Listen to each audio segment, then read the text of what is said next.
Subscribe to our YouTube channel and hit the bell icon so you never miss a video from Radio 1.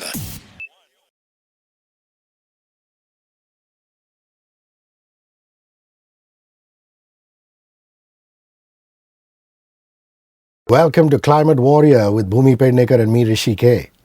All these days of you guys listening to us, watching us, and there's only one motive: to try and make this planet more habitable, to make it more sustainable, and to make it a better place for not just you and me, but the generations to come. Great to have you back. And I'm told, a little birdie tells me that you have only bucket baths. And this is water conservation on Climate true. Warrior. That's true. And I think this is such an important episode because, I feel our country especially is going through a major water crisis. Every summer we see major cities across India that literally have no water. 2 summers ago, right before the pandemic, the summer right before the pandemic, Chennai had reached a ground zero situation, which means that there was just no water in the city. That really got me thinking, and that really scared me. I was like, okay, everything that science told us, everything that researchers and scientists told us is actually happening. Today you have major cities in India that are completely depleted of their water resources. Bangalore has such a huge problem. Delhi has such a huge problem. Bombay, like in Mumbai, there are many hours. Obviously, the privileged classes have like constant water supply, but most of our population does not have a constant supply of water. They only get water for a few hours in a day. Like the Didi who works with us, every day she's just not available between 4 and 8 because she has to stand in this long queue just to get, maybe 4 liters of water that she literally uses sparsely through the day. That's the kind of water crisis our country is in. Rural India is worse because we are actually sucking away their water. Our water comes from them, so be it irrigation, in Maharashtra itself, we hear so many cases of farmers' deaths. Of course, it's become better recently, because we know the government is trying to aid them in whatever way possible. Suicides were on a rampant rise because there was just no water. Their major parts across our country have been in a state of drought. These things are alarming. Obviously, because of our city living, we maybe don't realize it because we honestly abuse our water. We believe in taking like leisurely showers, like for an hour because we are tired, or use our tub, or whatever else we do, like wash our cars like with liters and liters of water. Overconsumption, which is something that I always speak about. This needs to stop. This really needs to stop. One of the things that flabbergasts me is the fact that in Mumbai city, for those of you who are watching us or listening to us in other parts of the country, we have these lakes that are basically in the Thane region, outskirts of Mumbai, that supply water to us as a city. So I'm talking about Tarana, Batsa, Vihar, Tulsi, Tansa and Modak Sagar. They all overflow during the monsoon, Bhumi, but yet we run out of water in the summer months. And that's equally true for other parts of the country. Water is a precious, precious resource. Just simple things that the Pednekars do, which you guys do at home to save water, and what societies can do in terms of rainwater harvesting. Right. So that we conserve the water that we get during the monsoons to last us through the year. Look, small little hacks go a long, long way. When they say "boond boond se sagar banta hai," every drop counts. It's very true for water. And this problem isn't just limited to our country. This is a global problem. There is a scarcity of water. If you look at many countries in Africa, or South Africa, 2 years ago had reached a ground zero situation where the government officially told them that per citizen you're only allowed to consume 50 liters of water in a day. Let me tell you, one session of you taking a bath with your shower head on anywhere takes between 75 to 150 liters of water depending on how long you stand under that shower. So imagine living your life with just 50 liters of water, which includes doing your dishes, washing your clothes, water to drink, water to cook, water to clean. It's close to impossible. Now, the hacks that we have done at home are actually very easy. Right from not using a shower head very often. I would be lying if I say I never do it, but literally the ratio is 1 is to 10. One bucket or maybe a bucket and a half of water is enough for me to take a bath, because I take a bath because it's hygienic, it's not for leisurely purposes. Secondly, what we've done is we've really reduced the water pressure in all our water supplies, because it was very tough for me to kind of keep a check on what other members of my household were doing. So I smartly went and I put a stopper, and today they only have 20% of the supply that they earlier had. And we actually have a water meter that keeps our water flow in check at home. Everything that we use, like small little things like we have this RO system, right, that kind of filters our water, and it has like a separate outlet where where all your dirty water kind of goes through. We collect that water and put it in our plants. That is the level of saving of water that happens in my house. We also recycle the water that we use to, like, clean and sweep, because we don't use any harsh chemicals. We use like neem oil and eco-friendly cleaning agents at home. That's also put into our garden and our plants, or we use it to clean our bathrooms further, or we use it like in areas of our house that need water, but they don't necessarily need the purest form of the cleanest form of water. So these small little hacks, like for example, my car isn't washed on a daily basis. Even when my car is washed, the person doing so is given half a bucket of water, and he has to do everything that he needs to in that resource. Similarly, for swapping, again, a limited amount of water is given to them.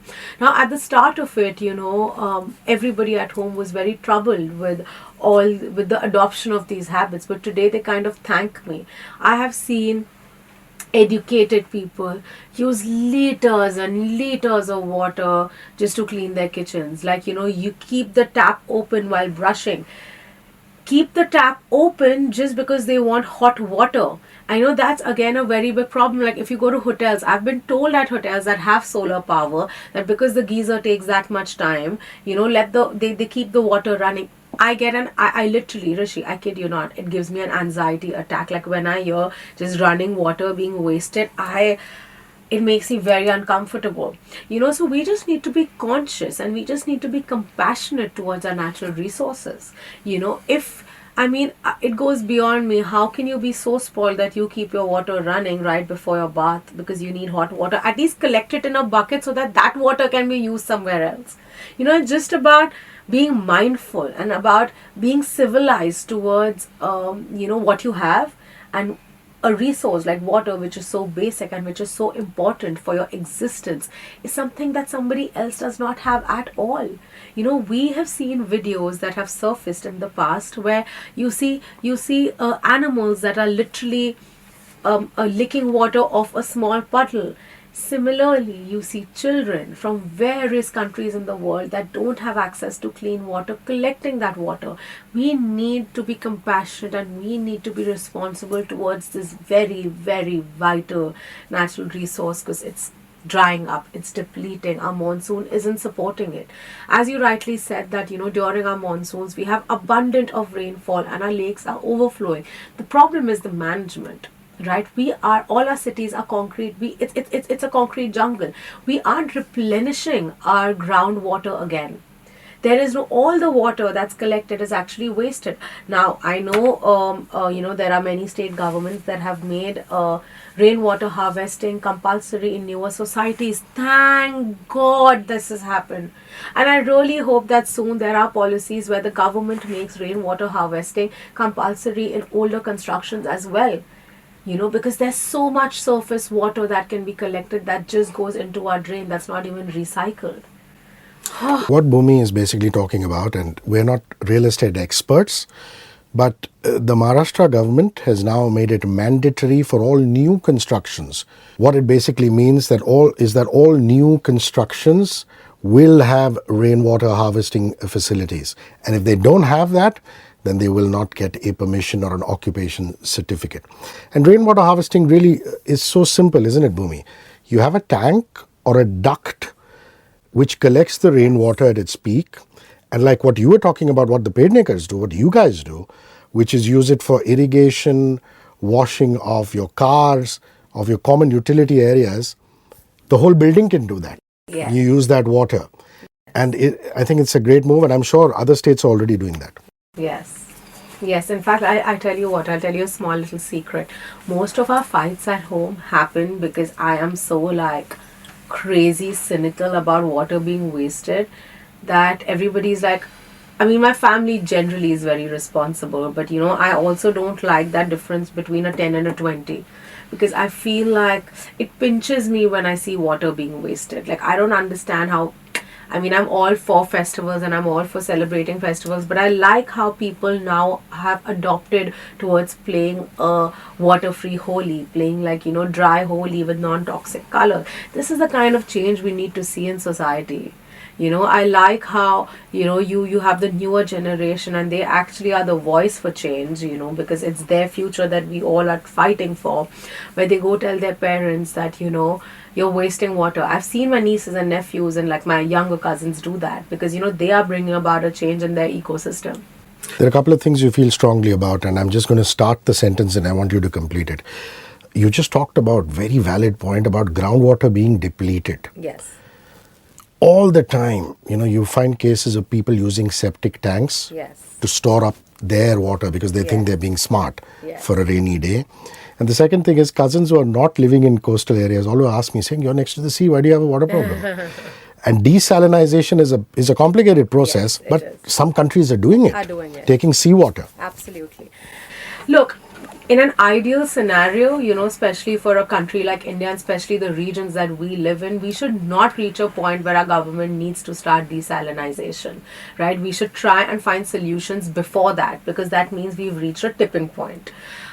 Speaking about groundwater, you know, as you rightly said, there are many individual households and there are many industries also that believe in collecting water, and what they are doing in return is they're depleting our groundwater to levels that are completely toxic and dangerous, and that's why those areas are drying off. They are cultivating crop, you know, which is not indigenous to that area, because of which that crop sucks in a lot of water. So there's a lot of scientific theory where farming is concerned, where agriculture is concerned, where industries, where different kind of industries, where individuals are concerned. And I just feel like, you know, if we just are a little more responsible towards how we treat our planet, the solution is right there. You know, the solution is right there. Where organic cotton? You know, organic, one t-shirt takes hundreds of liters of water to manufacture, whereas pure organic cotton literally takes 90% less water. Go for a more sustainable option. You know, I know that silk takes a lot of water to make, but if silk is made in a wet region where you know, where it's meant to make, like, you know, how it happened back in the day with all our cottage industry, that's how our cottage industry is run, right? Then it's responsible production. That's what needs to happen. We cannot kill our handloom industry, okay? That's not the idea. The idea is to do it responsibly. So everything that you do, think about the consequence of it.